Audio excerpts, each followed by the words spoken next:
Gaurav, of course, that briefing at 10 a.m. is going to be very crucial. All eyes will be on what precisely does the Indian Armed Forces reveal, because in the past few hours, what do you take away from these strikes, specifically the 4 strikes, and especially I look at the Noor Khan base, especially in Rawalpindi?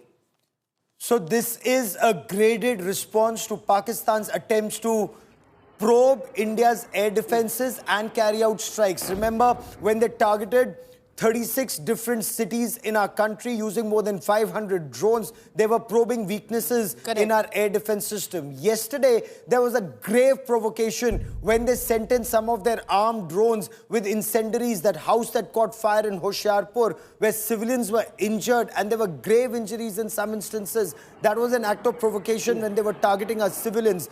That prompted India to respond. And I want also to, play out those images of the meeting that took place at 7 Lok Kalyan Marg yesterday. Prime Minister Narendra Modi, Defence Minister Rajnath Singh, National Security Advisor Ajit Doval, you had the Chief of Defence Staff, Anil Chauhan, and the 3 services chiefs and the intelligence chiefs. So very clearly, what was the message? Where did these drones come from? The bases where the drones came from have been taken down. That's point 1. Point 2, where is the war-fighting effort of Pakistan being guided from?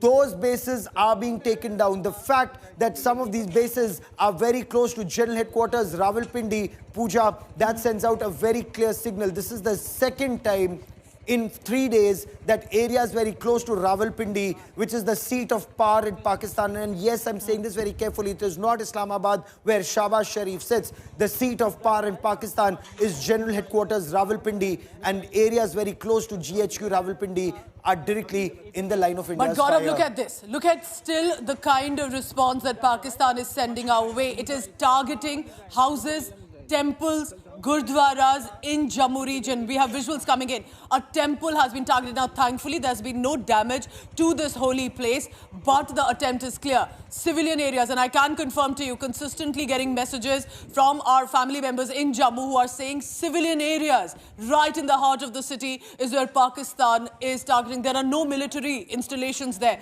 This is a direct attempt, Gaurav, to again realize that Pakistan intends to harm the innocent civilians that it has done all these years. I hope the world is watching this.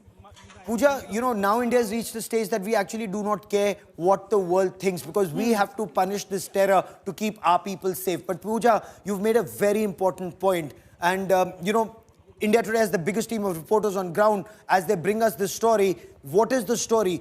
It's not Pakistan targeting random places. Correct. They've targeted a convent in Poonch. 2 young children who were studying at that convent, they've been killed.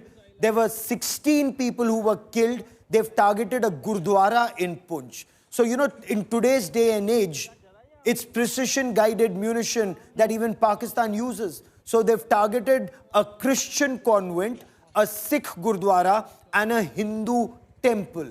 Very systematically, it's a message being sent out to the Narendra Modi government that we can target a church, a Gurdwara, and a temple at will in India. If they're not doing it through the terrorists, they're doing it through their army directly. Once again, bringing home that point that there is no difference between their army and their terrorists.